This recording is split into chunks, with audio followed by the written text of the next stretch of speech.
What's this? We episode 9. Yeah. Let's get to it. All right, yo. All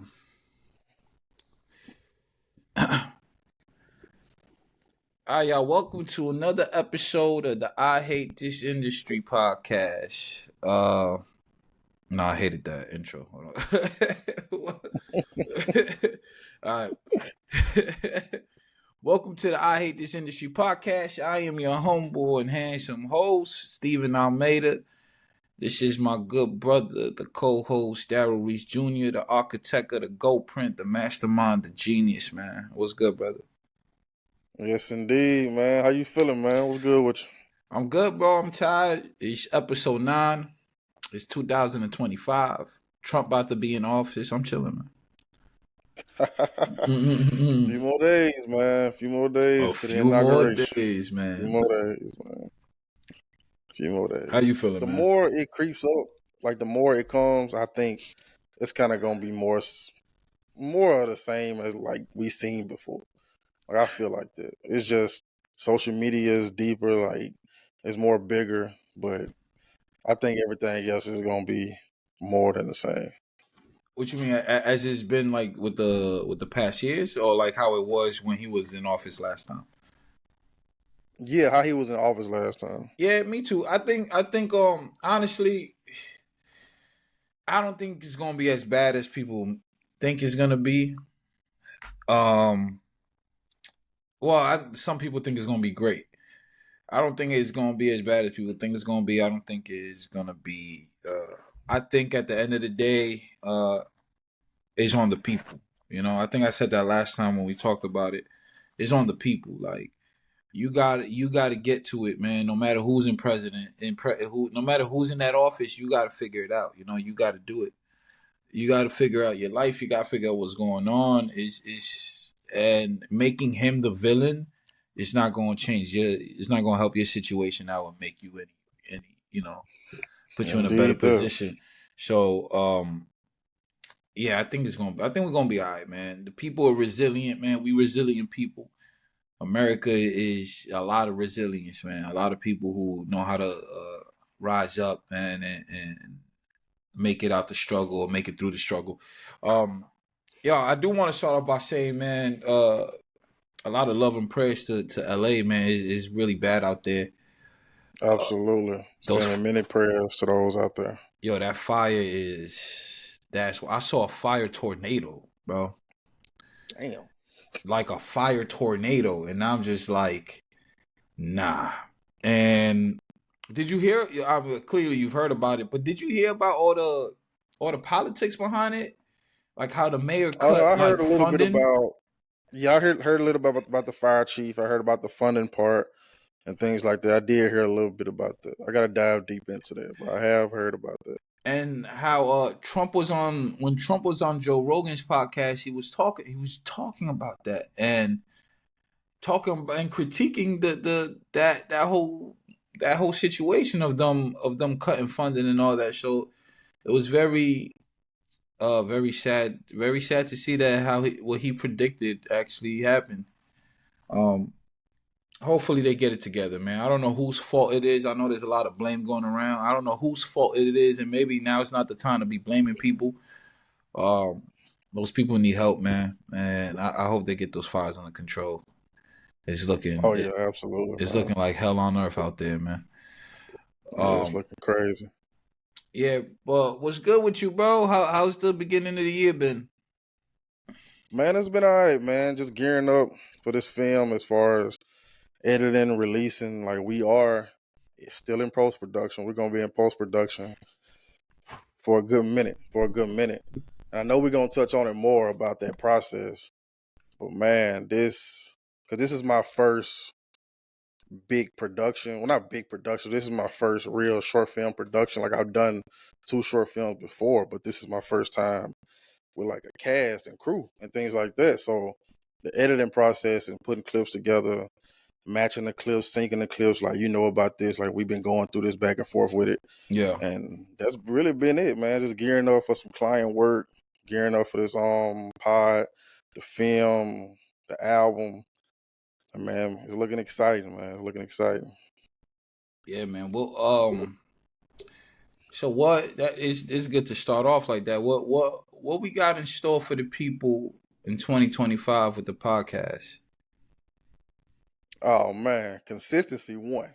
That's number one. That's number Consistency. one. Yeah. That's number one. That's damn near the only Yeah. thing. But nah, definitely that, and just reaching the people more. And there's a whole audience out there that needs the knowledge, that needs the game that we're giving, and things like that. And even though we're not industry professionals in the field that we're talking about, but we have been through it, and we do have some knowledge in these fields that we're talking about. So the things that we're giving out and the information that we're giving out, we have the knowledge of it. So that's the knowledge that we're going to give out because we know it and been through it. So that's really it, man. Just trying to be consistent with it. Just continue to get give the knowledge and just reach new people with it. Because, like I said, there's a whole audience out there that need it. So, Yeah. I wouldn't even say we're not industry professionals because I mean I know what you mean, but I would consider us professionals in our field. Um, right, if you take into consideration the 10,000 hours put in, the execution of projects, that's what professionals do.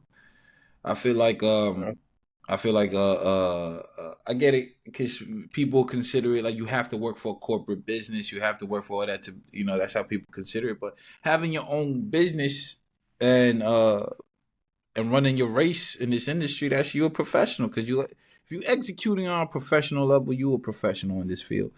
Um, and we got to just expand that. I think I know I've talked to a few people. I know that there's people that really want to do interviews on the pod.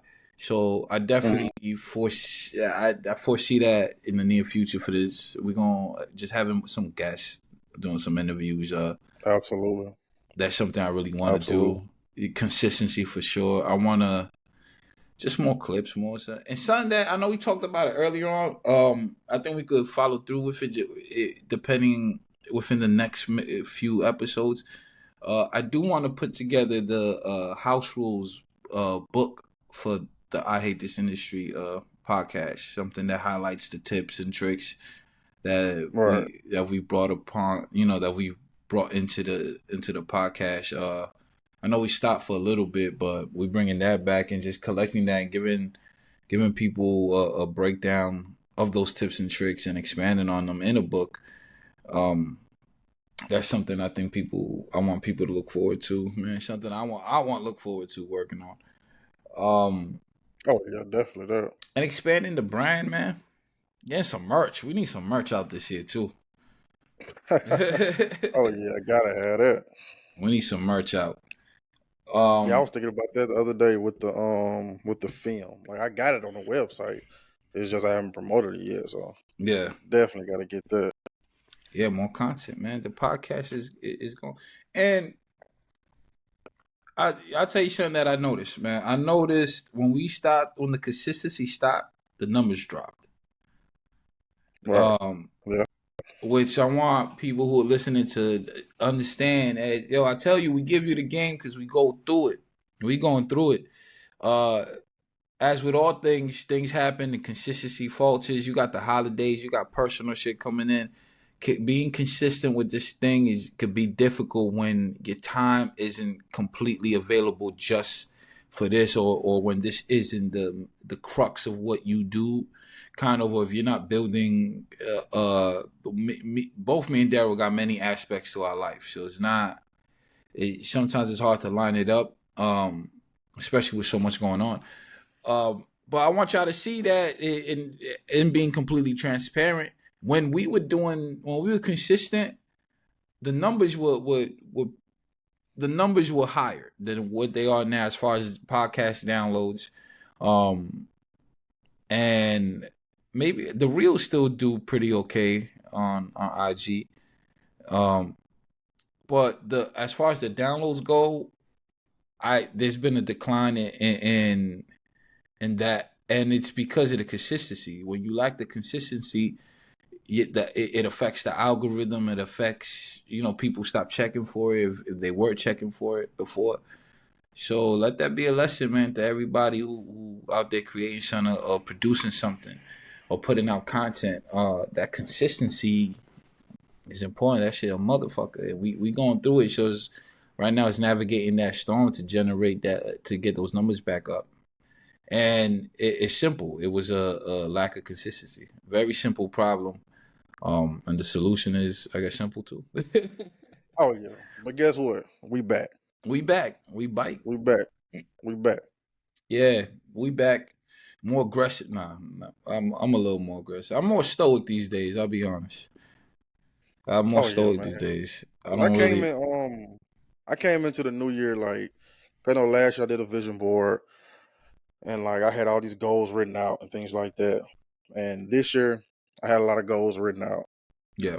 And it wasn't as much as I had last year. And the only reason because of that is I was just like I set a foundation for myself last year Mm. from like personal, financial, educational, business, work wise, and mentally, spiritually, and things like that.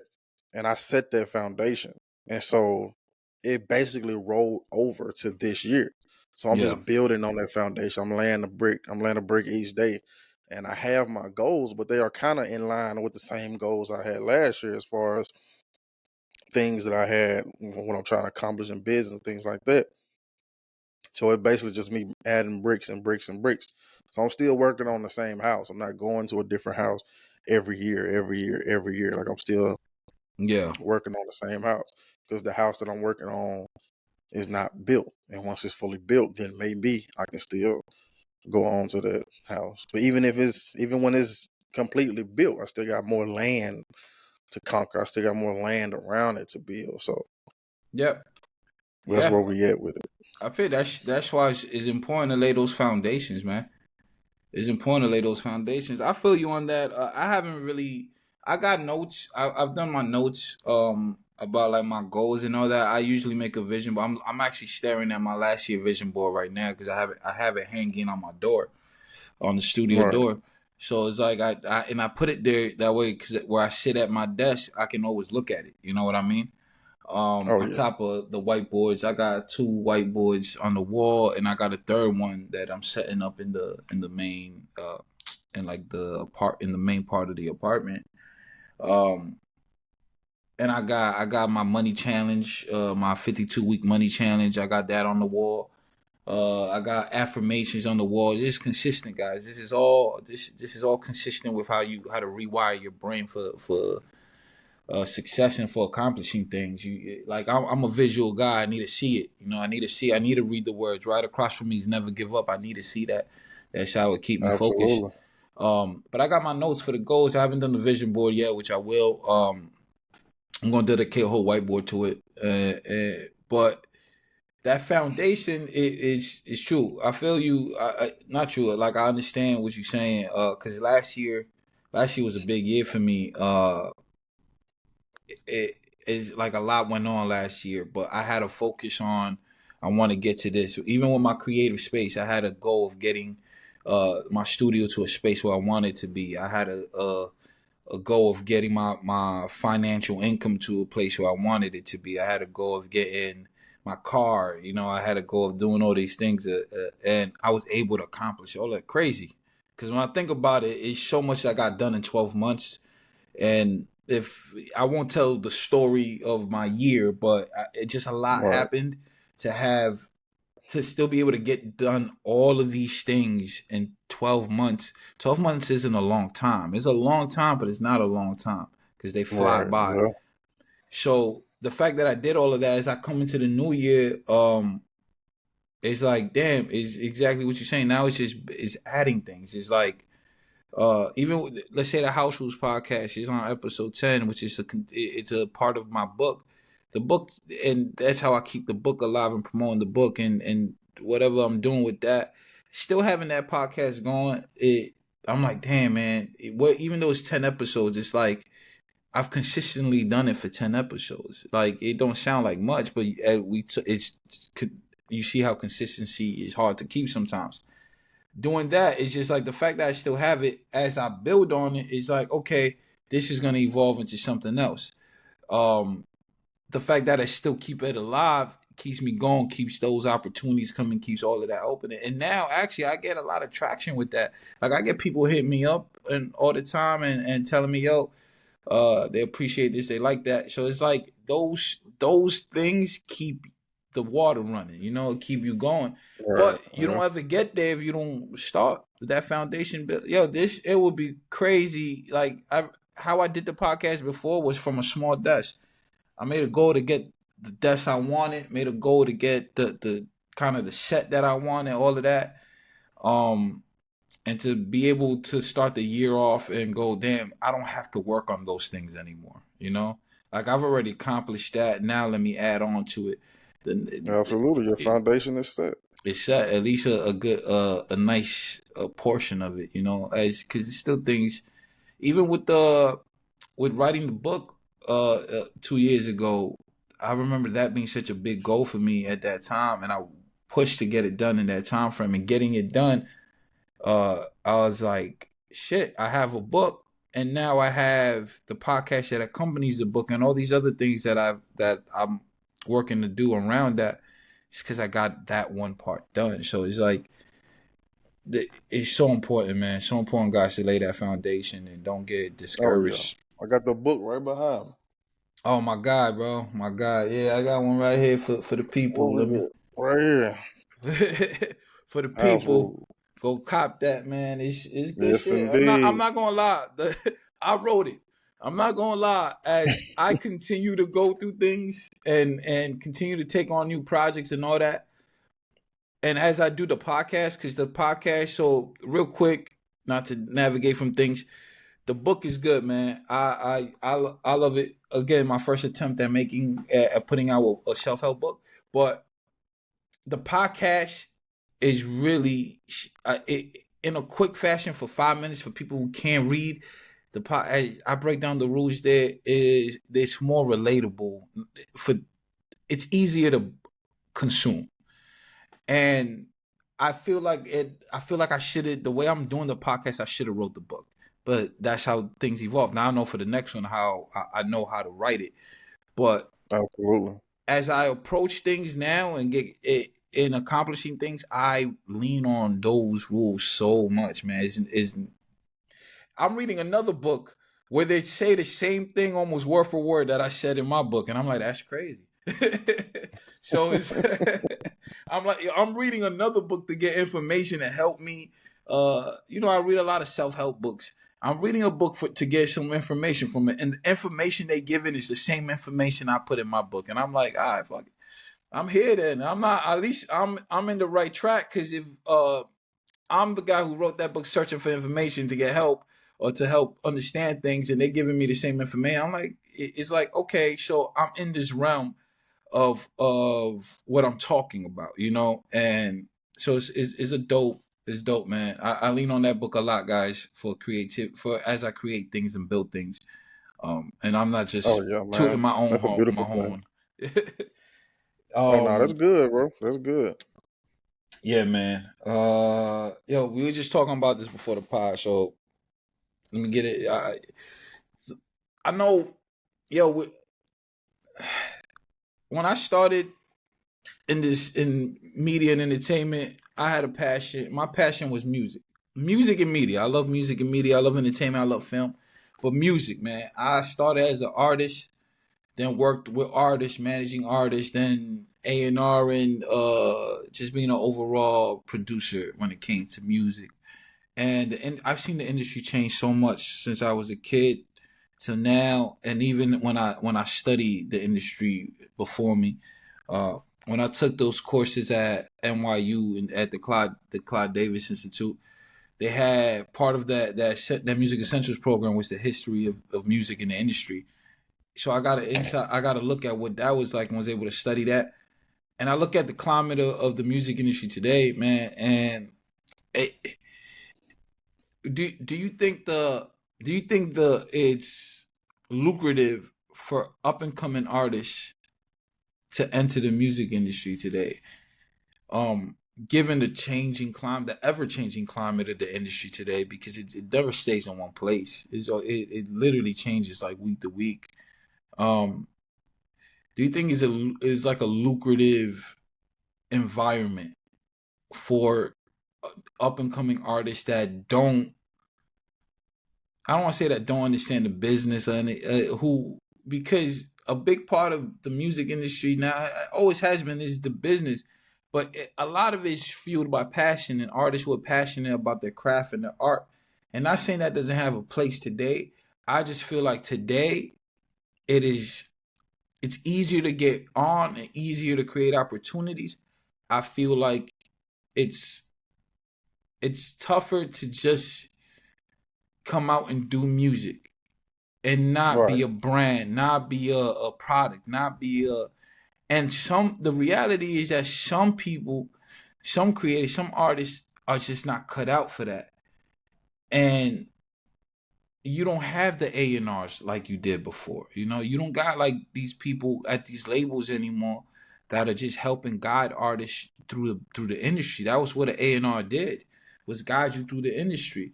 They picked out the beats, or they lined you up with people that you so. And granted, those people do exist, but they're not there as they were before. Um, who was it? The Elliot Grange. Elliot Grange is Universal, right? Right. His son, who took over Atlantic or Epic.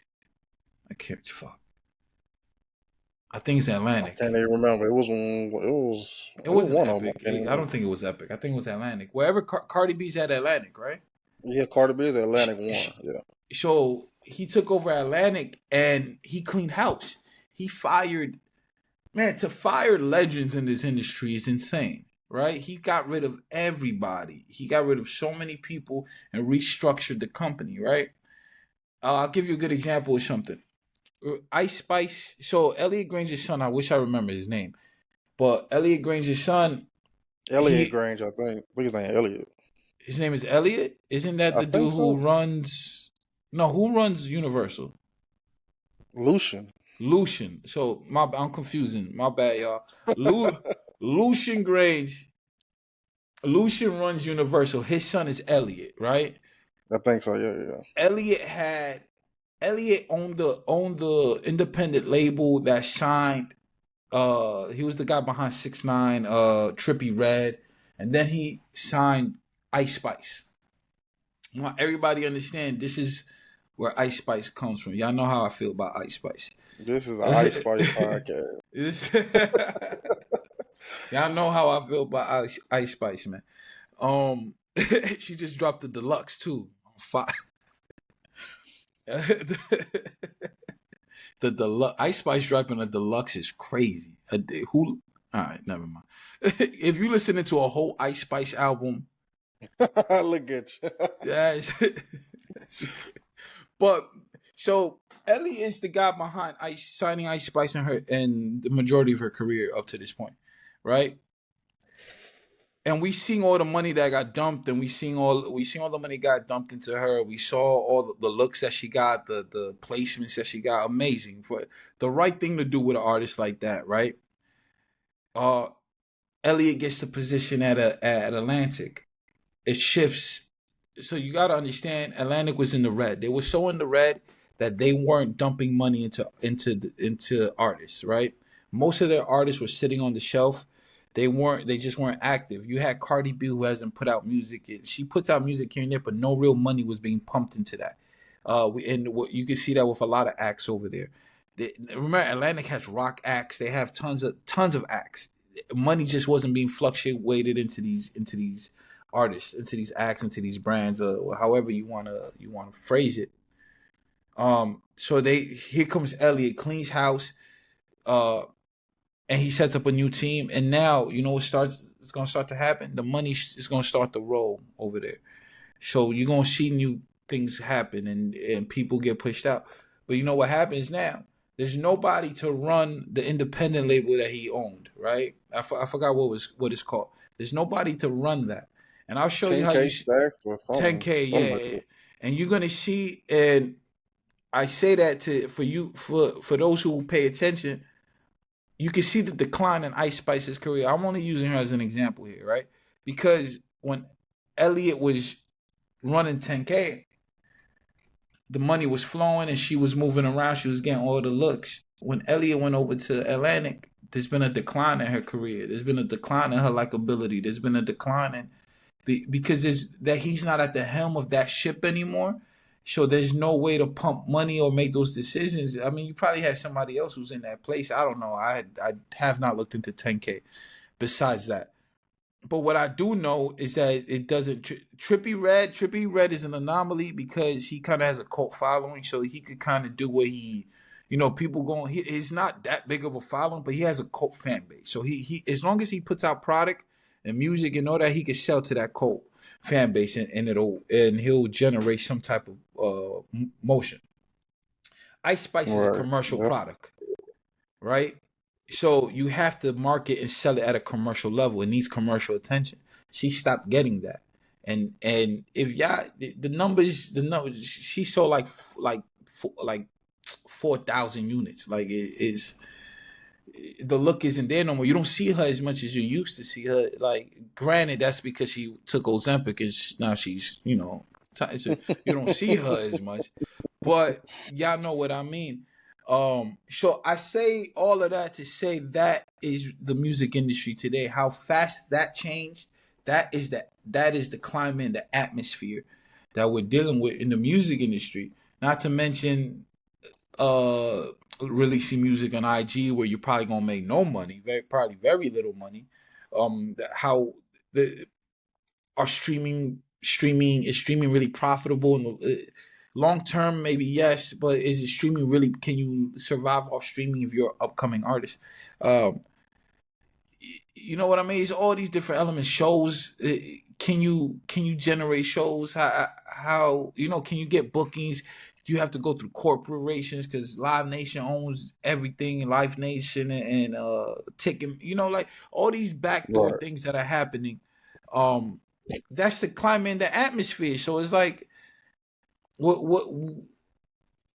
what what is it for artists to come into the game today and then try to navigate in the industry? You get it's more opportunity, but it's also a lot more confusing.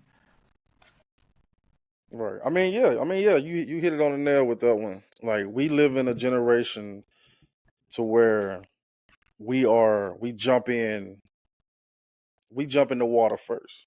Like, it's Mm, okay. You learn how to swim. You can learn how to swim that way. But you go back 20, 30 years from now, they teach you how to swim. You go to school to learn this trade. You go to school to learn this business. You go to music school to learn this. You go to film school to learn this. And we live in a generation now to where, okay, let's say somebody like me, I didn't go to film school, but I got YouTube, I got these podcasts, I got this information. So I'm gonna go out and do it myself. And if I fail, I fail without this and that. But what separates me and you for a lot of people, we often get the knowledge before we try to jump out and do something. yeah, This, yeah. this generation now, they don't seek the knowledge. They just go out and do it. It's the Like, instant they might look at a gratification era. video or TikTok one time and then think they can do it. They might have their homeboy say, "Oh, I like this rap. I like this. I like your voice." Then you go out and make a song and nobody listen to it, and then you quit. Yeah, There yeah, was a yeah, time to where an act, you go see an A&R, go see an act at a show, or they discover an act. Before we even release music, we're gonna work on your image. We're gonna work on your sound. We're gonna work on this. We're gonna work on that. But the most important thing is we're gonna work on your brand. And we yeah. talked about it on the last few pods. Like, artists have to look at themselves as brands. And in 2025, it's not even artists anymore. No, it's not. Filmmakers, engineers, producers, even artists. Like, if you're in this media space, entertainment space, you have to look at yourself as a brand, because if you're gonna expand, if you're gonna do this, the people looking at you and they want to work with you, they don't care that you do one thing. Mm, They want to see if you do this and that, this and that, this and that. Because we have this mindset that we want and we're gonna be as big as Drake. We're gonna be as big as Taylor Swift. We're gonna be the next Jordan Peele. We're gonna be the next Spielberg or Yeah. Christopher Nolan and things like that. And we try. We release a film. It does okay. We release another one. It's not successful. We release another one. It's not as successful, and then we quit. Yeah. If you've done something 3 or 4 times, you technically have not even tried, because it takes repetition. It takes you to fail. Takes you to fail. Takes you to fail. Like, you do not know. Like, it's a meme that's been going around since I was in high school, of a guy on the ground just digging, just digging, just digging. And on his last dig, he left. He left. And then the picture shows diamond on the other side of that. On that Yeah. last dig, if he would just did one more time, he would have got the diamonds. He would have got the money. He would have got it. And so, as far as from an artist standpoint, it's like, they think if their first single or their first album or first EP or their second one is not getting 1,000 streams, getting 1,000 of this, they look at that as not success, or they look at it as like, I failed, so I'm gonna try and do something. I'm gonna quit. I'm gonna quit. So, like, again, we talked about the brand aspect of artists, how they should look at themselves, and we live the way we are now. Cutting a record just sometimes just not gonna do it. Like, you have to be able to utilize these platforms and things like that. That's why I always commend Sweetie for doing what she did and the team around her. Like, I can't remember the last Sweetie hit, but Mm. she's always on this, selling that, and she's a brand. Yeah. Yeah. Like, Cardi B hasn't dropped the album in damn near 20 years, but she's always in the news for something. She's always in the Yeah. media space on something, talking about something, whether it's good or bad, whether it's this and that. So we live in the most, like, multifaceted generation, to where it's okay to do multiple things. Like, back in the day, if someone tried to do this, try to do that, the people around them, or maybe steer them away, like, hey, you should focus on doing just that. Like, Yeah. you should That's focus on doing just that. And trust me, I've been when I first started, I was told that. Like, I Yep. was told, like, hey, matter of fact, this business right here, VTC, like, when I first started it, I remember I was being told, like, you shouldn't focus on podcasting, YouTube, music, and doing all this in one time. Like, you shouldn't focus on that. Like, I Yeah. get the ideology of, if I put all my energy into this one thing, it would flourish. Like, I get that. But also, you gotta understand that everybody's work ethic different. Yeah. Like, my work ethic may be different from someone else. Well, it is. And your work ethic may be different from someone else's, which it is. And the people we surround ourselves with, they work ethic, we want that to match what we're putting out. So Mm-hmm. again, everybody's work ethic is different. So tell you can't tell a turtle to run as fast as a cheetah. He Yeah. has to run his race and only do what he's capable of. Everybody not capable of selling 100,000 the first week. Word. Everybody not capable of that. Like, only a Uh, few in this generation have shown that they can do that. From Tyler Creator, from Kendrick Lamar, from Drake, Taylor Swift, Beyonce. Those are only a select few people that can do that. So you have to understand that, okay, I'm in this ecosystem, and I have to operate within my ecosystem and not try to put or do too much. But it's also matters who you surround yourself with. Like how you mentioned about Ice Spice and who she, like, her situation. Just, if a system changes within an artist, that matters. yeah. That matters. That goes to show you that artist development matters. And then you can't always look at the artist as far as, like, damn, like, if they get fucked over or something happened, you always blame the team and things like that. So, like, from a team aspect, the team often takes it on the chin, like TDE. If Yeah. something happens, they takes it on the chin. Punch takes it on the chin. So people always looked at artist development as the label's fault. But like you said, Ice Spice is a prime example that, hey, Once her situation changes, all right, Ice Spice. Now it's your now you gotta work. Now you got to Now work. you gotta work. Yeah, Now it's time to work. And we have seen her try to work and it don't work. it don't work. So but that's just in that moment. And again, this generation is it's a microwave society. So Yeah. always don't look at someone failing in that moment as a failure to their career. No, Because I we've don't. seen people like we've seen talented people like Mario like just go crazy in the 2000s, and then once he have this versus moment, then he start getting booked. Then he have like a resurgence in his career and things like that. And so Yeah. we've seen that. But the way social media is set up and the way this generation is set up is just because this person did this or sold this, they failed in that and things like Well, that. So well we talk that's about all the time, like a system matters and brand development is key. You yeah, have to focus on building a brand. yeah, Like you will never see me just work like yes, I'm filmmaking and film production is what I truly want to do. Is that. Is that. But you won't just see me just doing solely that. That's not the generation we live in now. This was 30 years ago, then someone like a Spielberg, then someone well, even though they focus on it now, but someone on a lesser totem would just focus on just that. But now we have so many opportunities, we have so many platforms and things like that to flourish in what we're doing. So we have the podcast that we're creating, we have the album that we're doing, and we have these production and these outlets to be able to do one thing. And then every industry that we're in is $1 billion industry, and it's opportunity for everybody, but it always come back to their work ethic. let's come That's what back it to boils that down work to. without a doubt. I had somebody tell me once, like, "Oh, that I do too much." This is like at the when I was revving down Autumn House. This was actually at the creative retreat I was at, and they were telling me like, "Yo, you do a lot," because I was there. Oh yeah, I've been told that a lot. It's like, "Yo, you're doing a lot. You got to focus on one thing," and I was like, "Yeah, I've heard that my whole life, right? Because I do a lot of things." What I love though when they told me that Biko was with me, right? My brother, and he stepped in and he said, "Yeah, you right.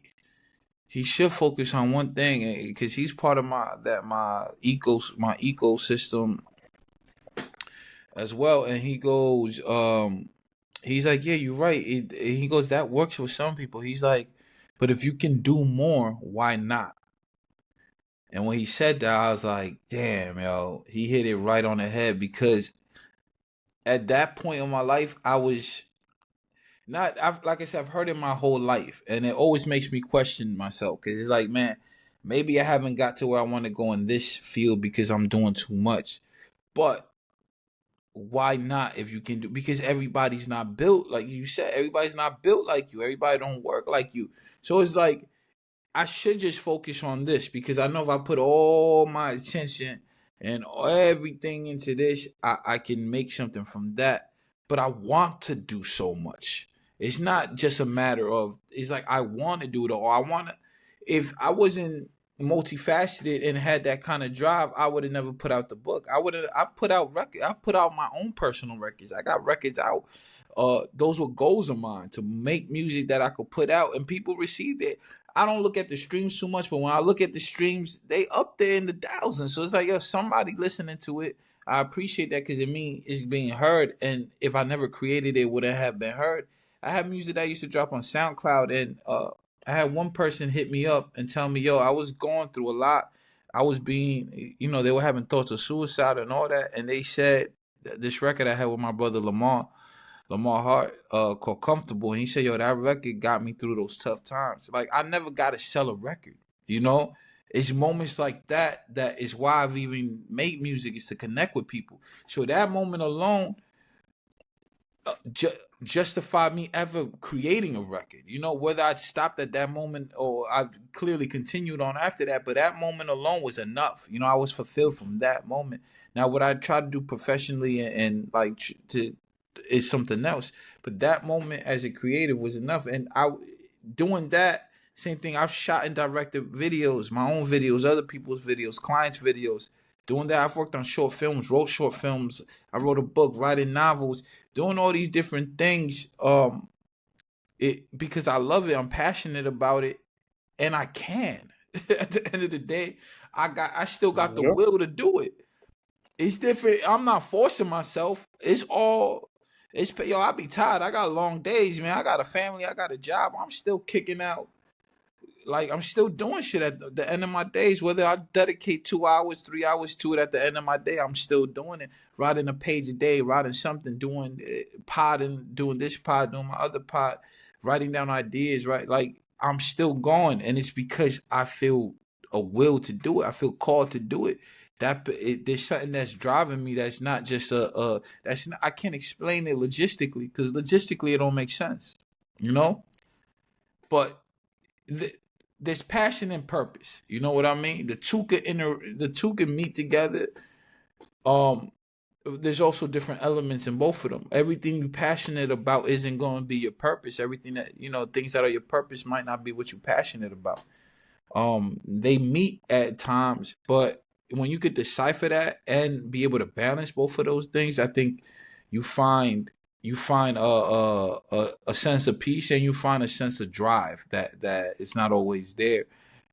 So I think it's very important to figure that part out. And musicians and artists, uh, take the industry as it comes, man.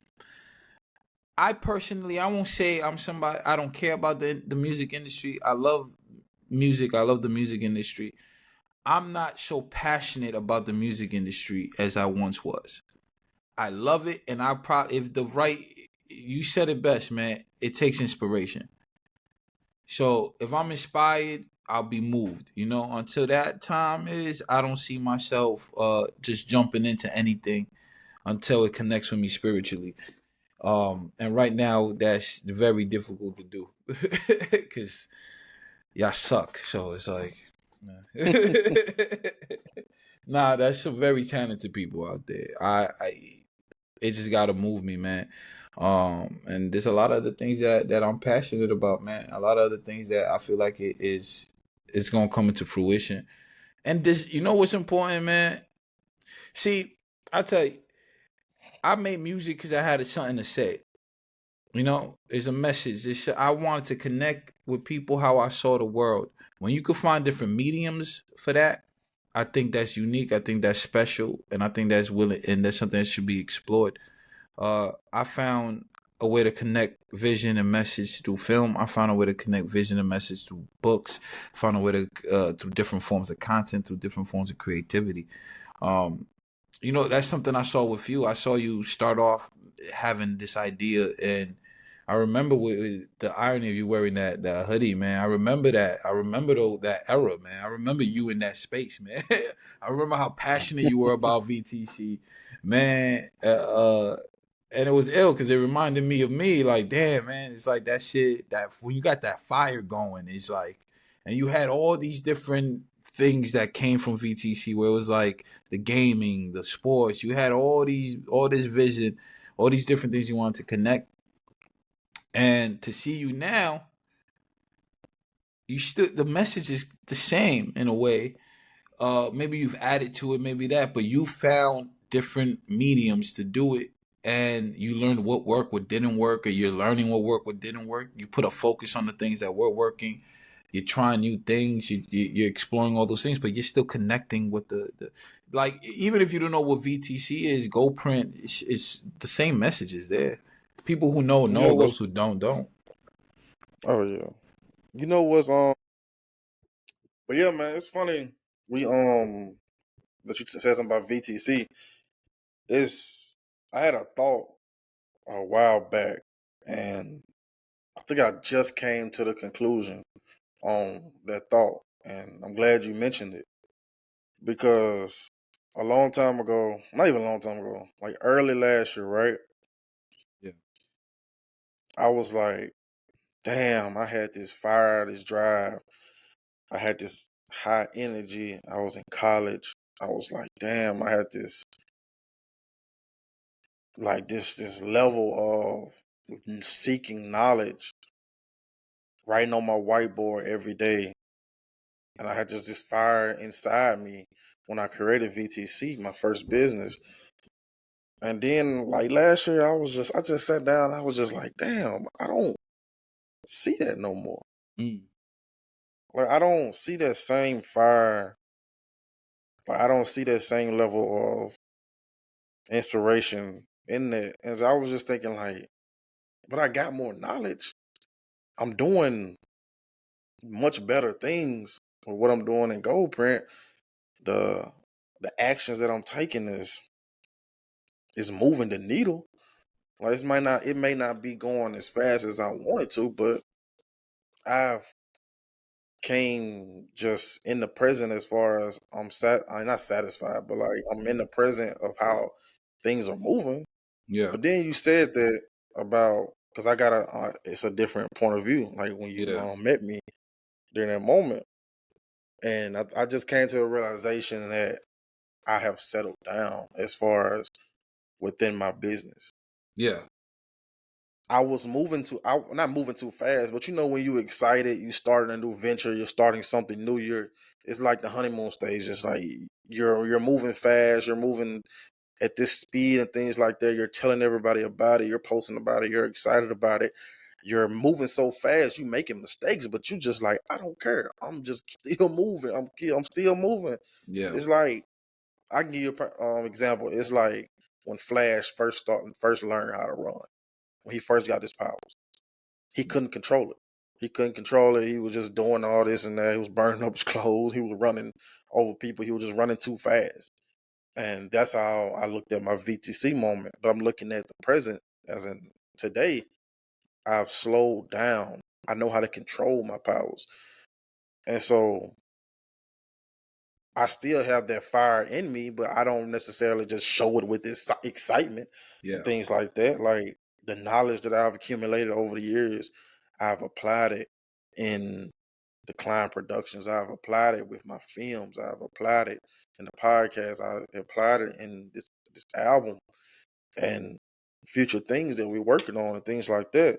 And it's just like I'm just smooth selling up, and it's like it's time to get to work. Yeah. So when it like those first couple years, it was like I was just excited to have a business. I Yeah. was just excited to say I had a business. I was excited to say, "Hey, I'm forming a team. Like, let's come join me, bro." I wasn't taking on just anybody, but like I damn near was just like, if I know you and you got some type of I'll make it work. input or some type of something in this, let's work. Like Yeah. let's go. Let's And come on the train. Let's go. that Let's shit go. don't Let's take work. off. At all. That Trust shit me, don't I work. learned. I learned. I feel you. Trust me. I feel you. Like I said, when that first venture started, like today, no one's here on that. Yeah. Like Yeah. I just got rid of the last person like year and a half ago. Yeah. So it's just like this is where I am with Gold Print and what I'm moving with. And I was just like, I just finally came to that moment. Like I just had a real life moment just now and was just like, damn, like I'm smooth selling with it. Like it's time, like let's get to work. And like that's the mindset I've been having this past few years. And like I just never could just formulate it into what I could call it or what it is. Yeah. So I'm just like in that let's get the work stage. It's like I don't like I would celebrate the small wins. I would celebrate this and that. But it's like I'm not gonna be as joyous and excited as I was when I first started my first business. Cause Yeah. that was 2018, bro. Yeah. Like that's It, 7 years ago. yep. It was like 6, 7 years ago. So like It's been a while. that's what I'm It saying. So it's it's been just a like while. let's get to work. Like And that's the mentality with it. and that's the mentality. Always that I feel you on that because Autumn House is 2009. No, none of them people here. Much respect to them. I wish them all the best, but none of them here. And it's because, and I don't even blame none of them. I blame myself. I expected too much from people who didn't have the same type of vision or commitment as I did. And that shit ain't their fault. That's my fault for putting that on them. Um, so I don't even look at that as a fake. But what I've done outside of that, and what I've done within that, is a testament to the work ethic. It's a testament to what to what I can do, and what I'm motivated to do. The business model ain't the same, bro. Just being here is a testament of it, of the longevity. I mean, VTC didn't come and went. It evolved. You know, it Absolutely. evolved into GoPrint, into what you're doing now. And that fire, that passion is still there. We potting right now. We could not be potting. We could not be potting. You could not be doing that, bro. The text messages in the group chat for the film, man. Um, when at the shoot day, when y'all finished shooting, man, I saw people's reactions in that chat of, yo, somebody was like, man, you don't know what you did. You just started, you just created a monster. That right there is like, you planted the seed and you watered it. All you had to do, the right people come to you. The right people will be attracted to you, and the right people find inspiration. Only even if you collaborate with people for a moment, if that inspiration takes them to another level, you what GoPrint is doing its job. It's inspired people, it's motivated people. You've created these opportunities, you created inspiration, something that's branching off of that tree that you planted, and that's going on to do that. Wait, man, when this first, the thing is, the seat at the table, the foundation, the universe is so grand in the idea that even what we've started now is couldn't even tell you what it's gonna be. Like, you understand? Like, this is just a beginning, and the fact, just seeing people's reactions, seeing the clips, the audio, everything, I'm like, damn, this motherfucker really did it. You know what Yeah, I I mean? did, And he bro. said, I don't know how many people know. I know because I've been there since the inception. I remember when you had the idea. You were like, so I Absolutely. know everything you've dumped into it. I've seen it. I've been working on it with you for years. I don't even remember how long it's been. I know it's been years though. It's So been a minute. it's been a minute. So when I see it, I'm like, oh shit. Like, we in it. Like, legit. We in it. Like, it's process. Like, round two is coming. It's like, this You know what I'm is saying? I dreamed about this day, bro. Like I so dreamed about this day, bro. so it's, yo, you should never feel bad about taking an idea and making it into reality. No matter who you lost on the way, no matter whether it's the same company or not, whether the passion don't feel the same or it doesn't. It's more, that energy is more controlled now. You know what I mean? I was the same way. I took people who probably had no interest in business and put them in positions I shouldn't have put them in. Like, and did I make some incredible shit? I did. In the time frame, I felt like, damn. You know why I also meant more? Because I knew those people weren't. I did a lot of the work. I knew those people weren't really. And it's not shade on them. I'm not knocking them, because a lot of those things could not have been done without their efforts. But what I'm saying is, it took me pulling that effort out. I had to put them I had to create the environment. I had to push. I had to do all that. Granted, people need that. Um, but I lost track of what the fuck I was saying. Damn, it's over. I lost the thought, guys. I lost the Oh thought. damn. Because we were But talking about more so I was like, trying to relate to something you were saying. I can't oh damn. remember. I mean, we Fuck. talk about the people along the journey as far as when you first started and the thing that was created. Like it was created. The moment was beautiful when it was created. Yeah, and so whether those people are around or not, I don't know if that's what I was leading to, but a lot of things that were created were, they're all dope. They're all special in the moments. They were great. A lot of that took a lot of pushing, a lot of molding, a lot of, as it should, because these things aren't easy to accomplish. So it was I knew how to channel it. It didn't always work, and it wasn't always making the right decision, because in those moments Yeah, you make decisions that you have to make to get shit done in those moments. Maybe because you're overly excited because you're going through it for the first time. We failing in the process, you know. And I don't know if a lot of people understand that. And I know it's hard for creatives because I know a lot of creatives. I know a lot of very creative people and talented people who I know a lot of talented people who have never created something.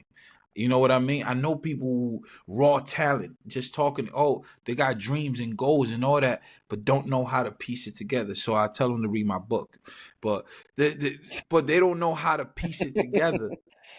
so they so I see it when it's there, and I see when people got it. I see when people don't have it.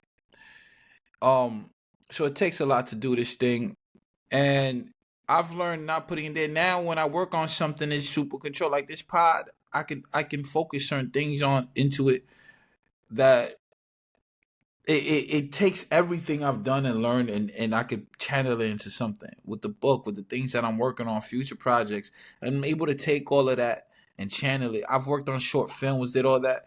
The next one that I'm on set for, because I'm gonna be on set for everything after this. I'm not missing anymore.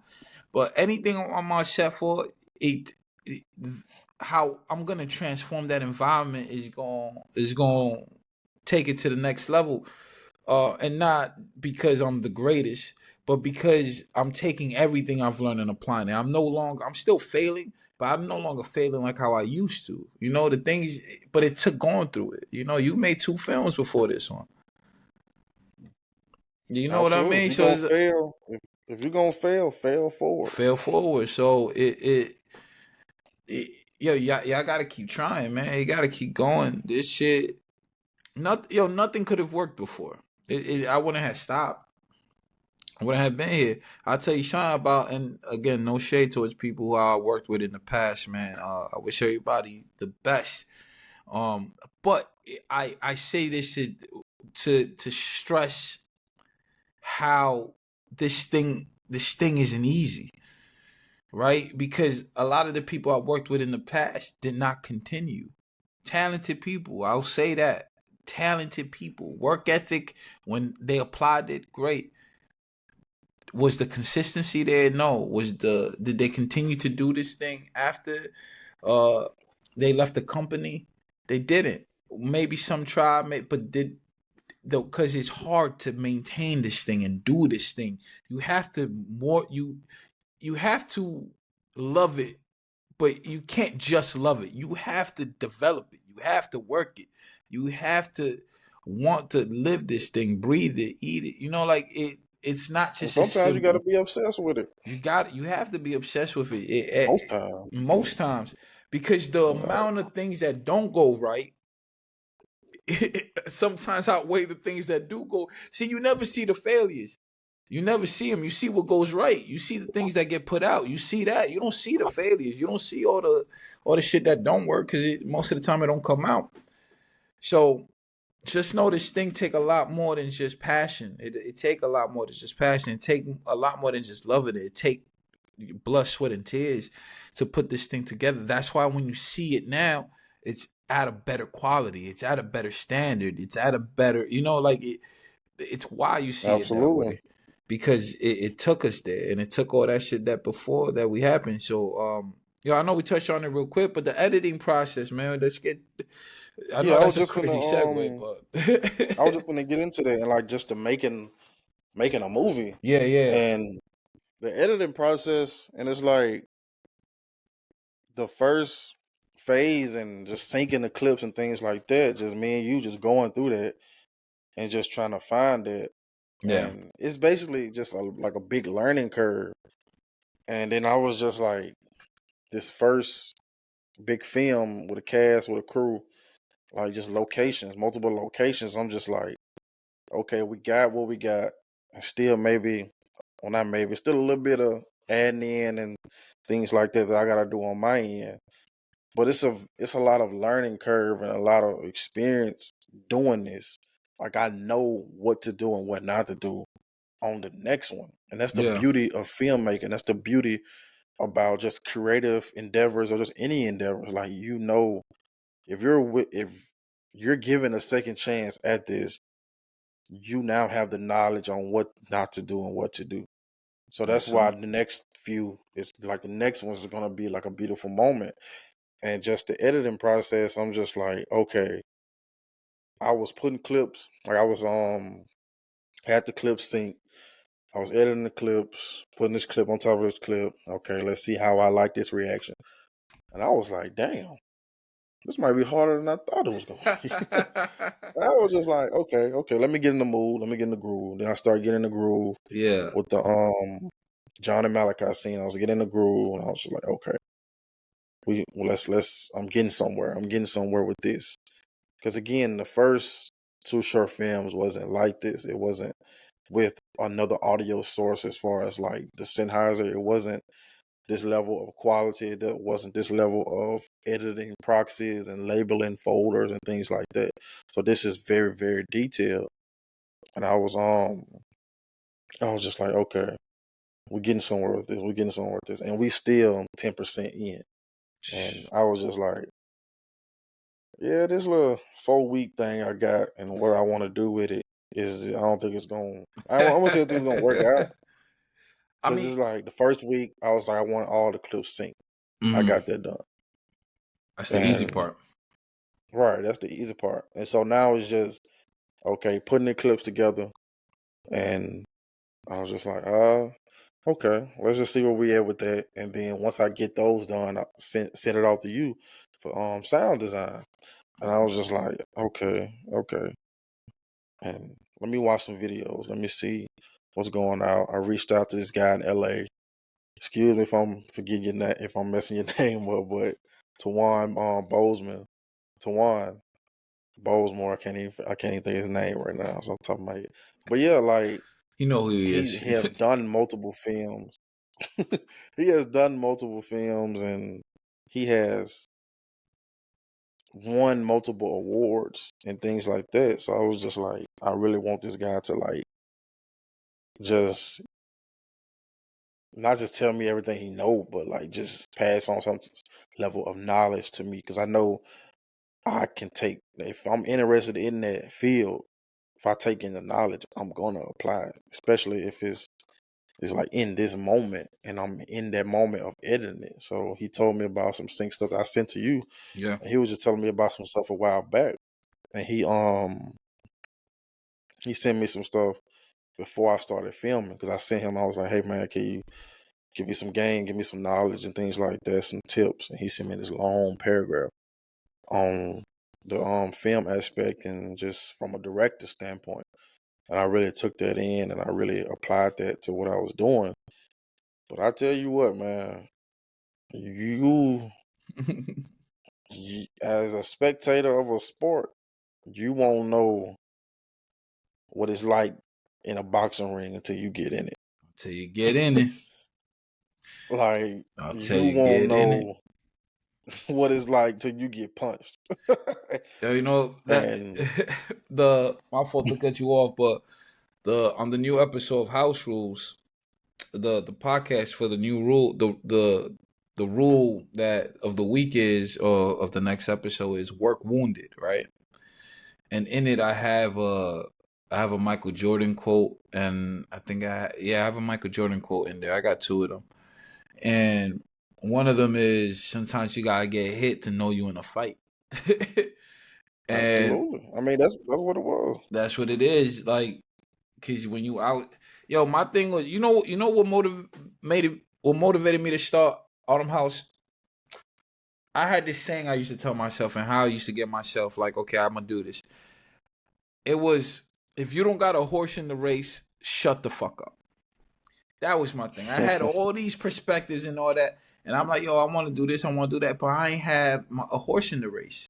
So it's like, man, it is, and I had been working. It wasn't like Autumn House was my first thing, my first experience. I had been doing this thing for a while, but I hadn't been taking it serious. I had, but it wasn't like fully dedicated, committed, serious.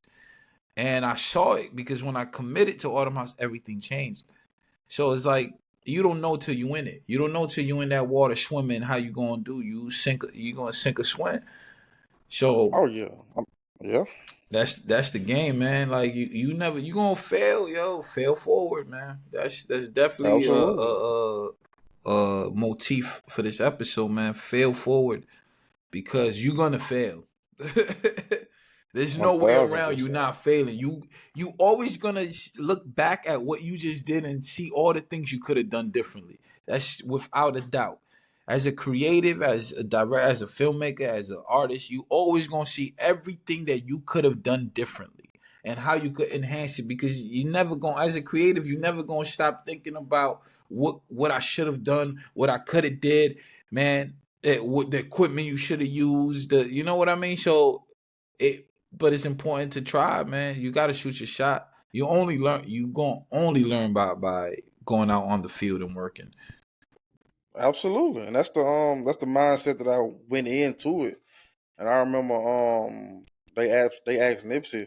He was like, "Man, is this song on this album that you wish would have made it or you wish you would have done?" He was like, "Yep, but I'm gonna do it on the next one." And like I Yeah, said that quote before on the pod, and that's the mentality I went by. I was just like, okay, I could have did this on this film, but you know what? And what we building, there's always room to be done on the for next one. sure. There's always room to be done on the next one after that. And I was just listening to the advice that Tawan Bazemore gave me, and I was just like, okay, I love the inspiration. I love the notes and things like that he gave me before I started, and I took Mhm. that all in. But again, like he's done it, and I've done it on a smaller scale with the short films I did back in college. But again, like I didn't know what it was like until I stepped in the ring, because this wasn't this the two films that I did. This was just training. That was Yeah. just training. I was in the actual ring. Like this was a title shot. Yeah, So it's yeah. just like, damn, like okay, this scene that we did, it was actually the first scene that we did, and I had like a time frame on the situation, and I was just like, I want to do it in this time frame because, of course, we was doing it at a business, and they had their opening hour, so I was like, okay, let's do it like this, and it was the preparation beforehand. I didn't foresee certain things like just little small details to how the chess piece. Like when we shoot this one scene, we gotta move the chess piece a certain way to make it seem like okay, we was playing chess. We don't want to look the same the whole entire scene. Mm-hmm. And so it was just things like that. And I had my shot list. Like I had my Miller note ready. I had my script ready. I had the people behind the scenes and things like that. But it's just certain things on set that you just won't foresee. And you can Yep. plan all you want. But once you get in the ring, it's a different game. It's a different level. And the difficulty level is up there. So Mm-hmm. making a film, bro, is people may think it's just turning on the camera and acting and things like that.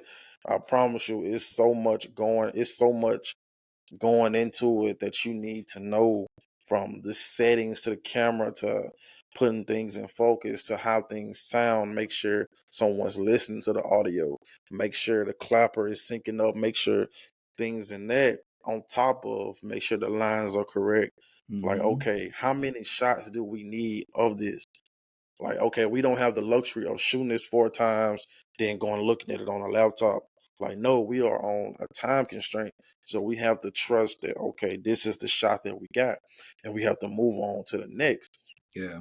And so things like that. And by all means, like it was a fun process. Like the whole process was very fun, but it was also just very time consuming and just long hours, Mm-hmm. like being tired and things like that. And of course, the excitement was there and things like that. And no one lacked work ethic. That was the thing. Like I love everyone's work ethic that was there on set. And so making this film, bro, like, and it's crazy that like I'm so amped up and juiced up. I'm ready for the next one. Like we already Yeah. got the next two that we want to shoot this year, and I'm just Oh like, yeah, man. okay, let's do it. Let's get into it. Let's jump in this ring again. Because you know what? I've learned. I've learned. I've had my first boxing match. I kind of know the game. I know I'm in this four. I'm on this four corners. Like I know the game now, and of course, when I step back in the ring, there's gonna be things that I didn't foresee. There may be things that there's gonna be things that new things that I'm gonna learn and things like that that I can carry over to the Yeah. next film. Because as long as we can draw breath and have the ability to function, there's always gonna be another. There's always gonna be another film Yep. and things like that. So that was the beauty in that. But that was just production. Post Product production.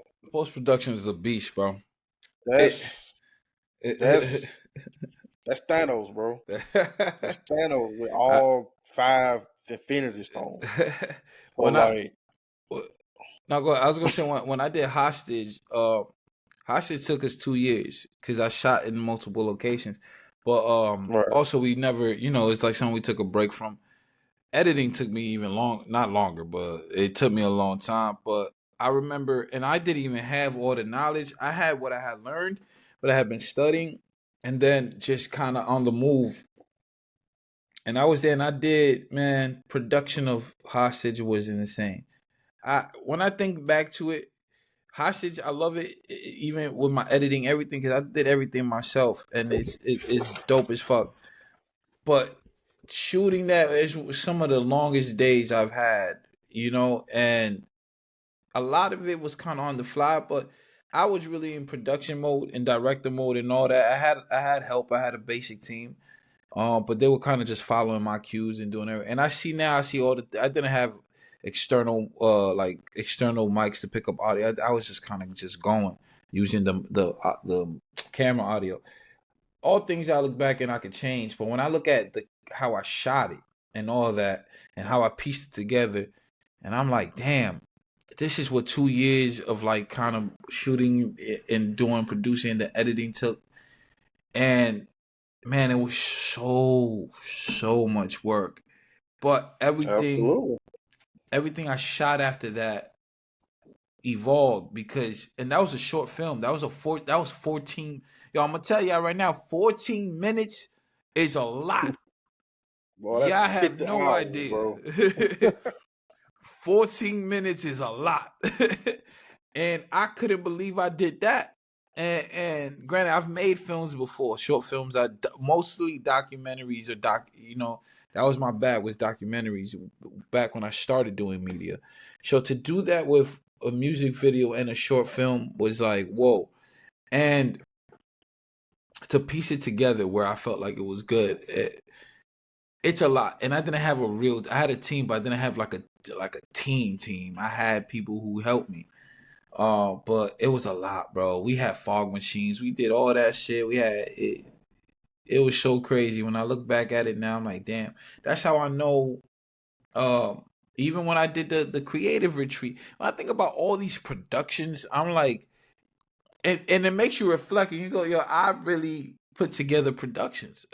Like it's Yeah. really, and it'd be a lot. So that's why I always say like as you say, like the next things, all the things you didn't do there, you do on the next one. All the things you did, I still haven't released anything from the creative retreat that I did. I have a whole docu series for that.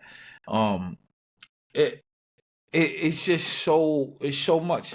So when you're doing productions and you're doing that, you don't know so many issues that come up. All these things that happen when you on set, you can't account for. You could pre-plan. You could have your storyboard. I had all of that as well. I had pre-production meetings. I did everything. And still, when you on set, you got to deal with everything that comes as it comes there. You got to deal with, how am I going to make this shot happen? I know what I want in this shot. I know the type of shot I want. I know I want to make. I had a shot where I was making like the mirror scene I did. I had to create a backdrop. I had to hold up like this black backdrop. I had people there. I had to, and one of the scenes he gets snatched by a hand. I didn't know how to create that cinematically, but I had somebody actually pull him back and made it work with the cutting and editing. It was so much cool shit that your innovation really shows when you on set, and how you deal with problems and how you problem solve and how you're able to time manage, man. So it's Oh yeah, definitely that. and editing, I mean, man. yeah, because I went into this. I went into this and like I was just like, I know this not gonna be easy. Like I know this gonna be something like it's gonna be one of my toughest production things like that. But you know me, like I'm ready for it. So like I'm ready to get in there. Like I'm ready to jump back in there ring again, and Oh we yeah, gonna do man. that. I will say though, this set and this film was it's gonna be one of the largest production films that I'm gonna do for for the next few years. Like Yeah. the next two, I know are not gonna be this level of production.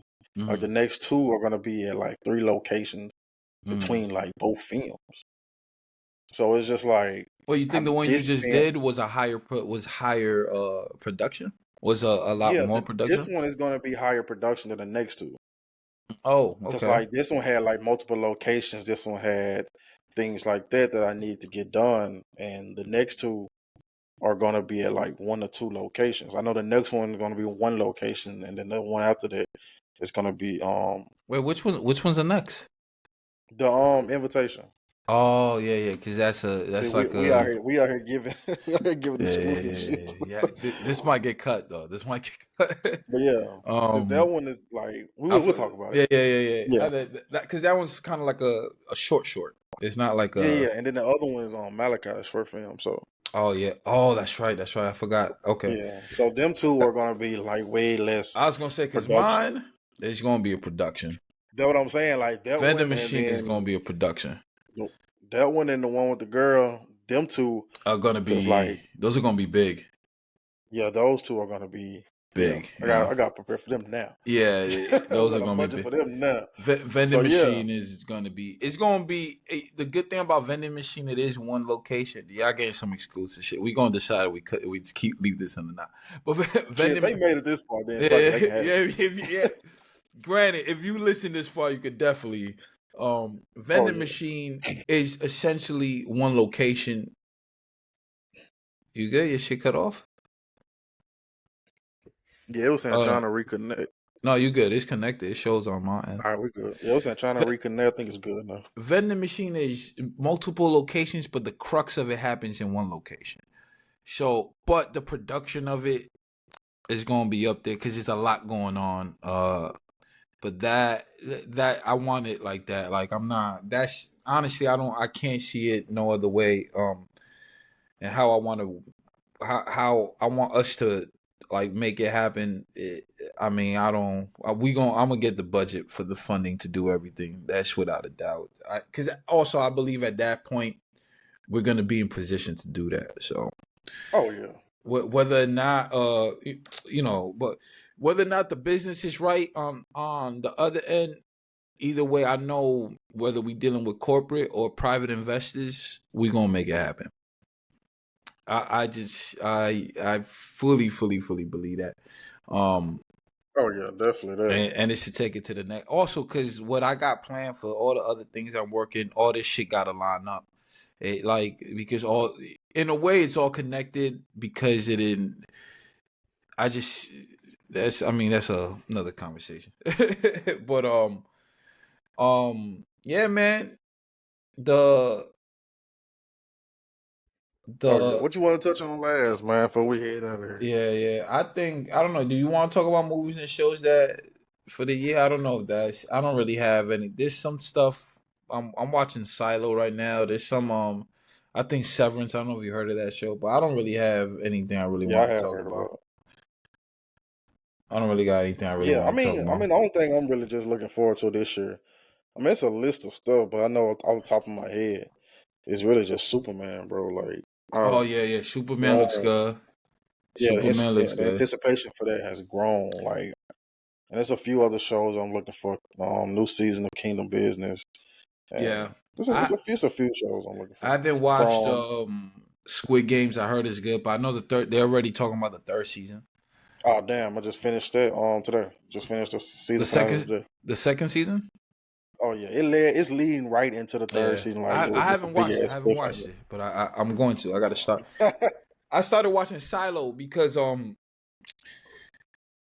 shit. So I'm working on a dystopian novel, or it's a 4-part novel. This is what I will start talking about before the pod. I won't get too deep into it.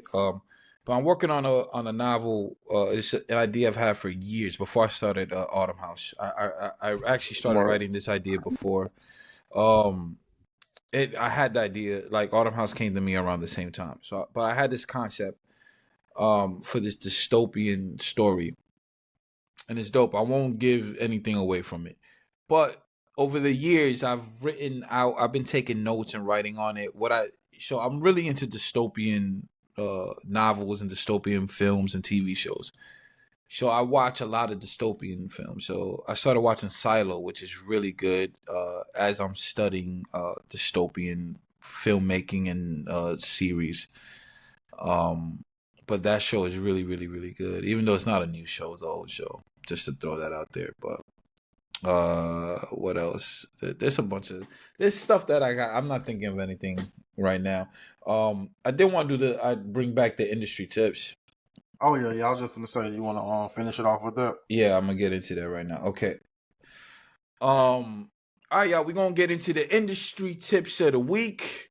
We're gonna be talking about filmmaking, y'all, because that's where we at right now, man. I feel like the tips should reflect what's going on in our lives as we go through it, so y'all understand what Absolutely. the things that we are doing to as we create and build the things that we're building in the world. So tip one is master storytelling before equipment. A great story will always outshine flashy visuals.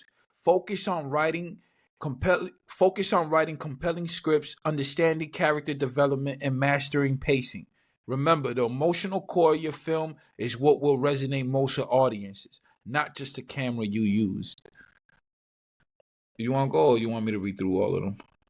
Oh, you can go ahead. You can go ahead. All right, cool. Um, Tip two: start small and get creative with resources. This one's important, y'all. You don't need a massive budget to make a great film. Use what you have, whether it's shooting on a smartphone or repurposing everyday locations. Limitations often fuel creativity. Embrace them as opportunities to innovate. Um, Something y'all, if you really pay attention to the Go Print universe, man, you're gonna see the repurposing of some places, man. Darryl has turned a certain room into many different aspects, and it's dope. I love it. Cause that room, bro, that room is legendary, man. That shit gonna be forever. So, man, you know what room I'm talking about, but You talking that about the film? yeah, that what is it? Oh yeah. The room at your place, or your parents' place, or was that your grandparents' place? Oh yeah. Where the Nipsey poster is at? The poster, the Yeah, frame. I see you've used Absolutely. it in music videos. You've used it in I think diet like just content that you've made. So it's like um anyway, so it's dope. It's something I've done myself. Tip three: plan for sound as much as visuals. You've heard Darryl talk about this nonstop about getting the audio right, man. Sound design and music are just as important as the visuals. A poorly mixed soundtrack can ruin a great film. Prioritize quality audio equipment and learn how to use sound to enhance emotion and immersion. Immersion. Oh my God, immersion. Enter festivals and embrace feedback. Film festivals are great platforms to showcase your work and gain exposure. However, use them not just for accolades, but for honest feedback. Criticism is an opportunity to grow and refine your craft. And this one, man, we've been talking about it all pod.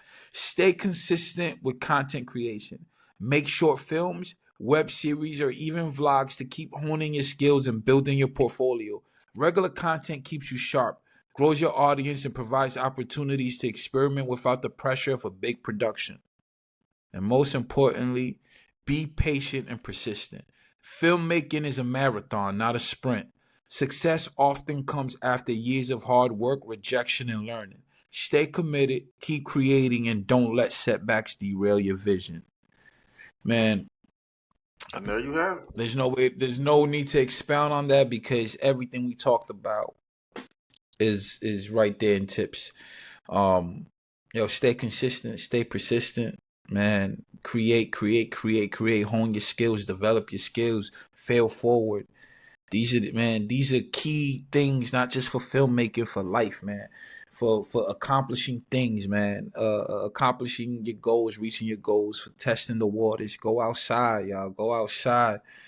Go out there, build a team, attract a team. Go out there, experiment with people, different locations, different jobs. What works, what doesn't work. Creating something is not simple. It's not easy. Sometimes it's as simple as this: grabbing a mic, cutting the camera on. Other times, as Darryl tells you, man, that he went into that production ready for anything and dealt with what happened in there, but you don't know till you in the ring.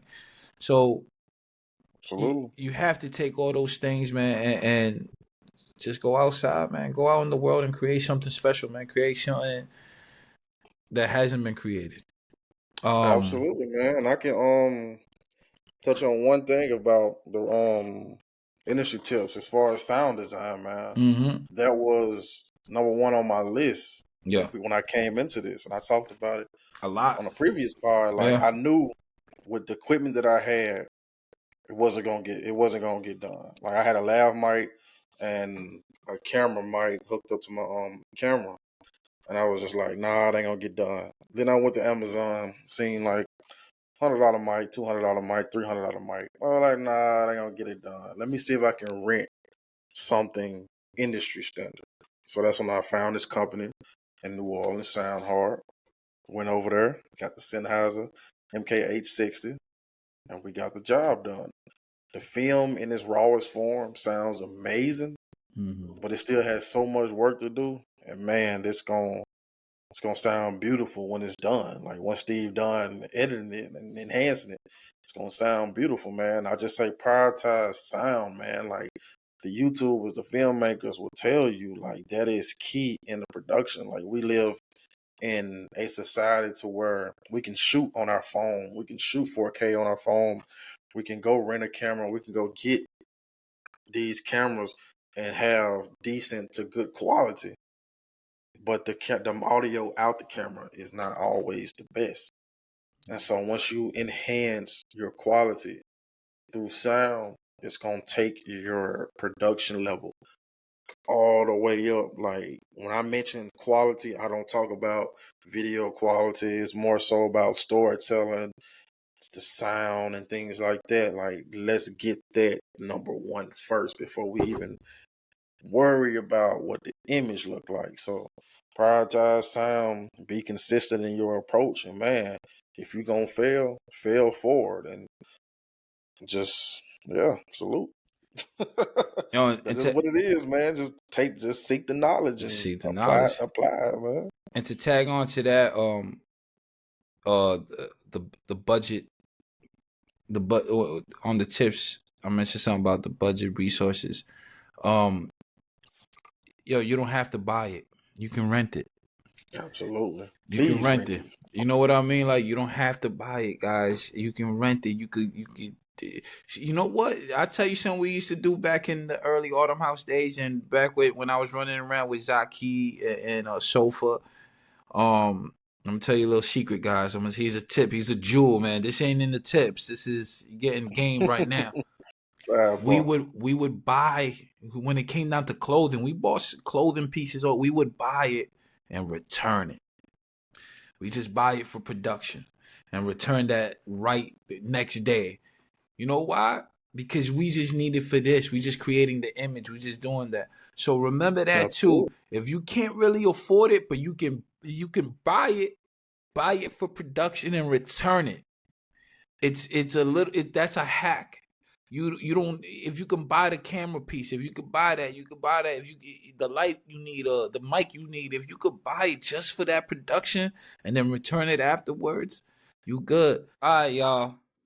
This has been another episode of the I Hate This Industry podcast.